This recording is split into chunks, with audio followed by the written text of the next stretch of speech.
Le père Sébastien habite ici dans ce presbytère qu'il partage avec les 6 autres membres de sa communauté. Une chance qui lui a évité de se faire dépouiller la semaine dernière alors qu'il était abusé par de malfaiteurs. C'est ici que j'ai accueilli les deux messieurs.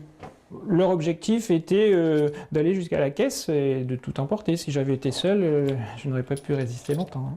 C'est sous un prétexte fallacieux de messe à donner pour une grand-mère malade que les deux hommes se présentent. Ils ont 100 € en poche, veulent de la monnaie, mais très vite, ils vont jusqu'à suivre le prêtre dans ses appartements où se trouve l'argent. Je ne me suis pas méfié immédiatement, et puis quand j'ai vu qu'ils allaient de plus en plus loin, et mon confrère est sorti, là on a senti que c'était le moment de mettre un stop.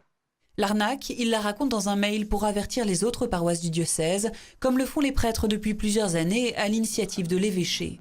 Un réseau d'alerte qui lui a permis de savoir qu'il n'était pas le seul à avoir été piégé par ces deux individus. C'est vrai que les prêtres ont tendance à ouvrir leurs portes facilement, nous sommes là pour ça. Et certains abusent de cela pour prendre plus que ce que nous pouvons leur donner.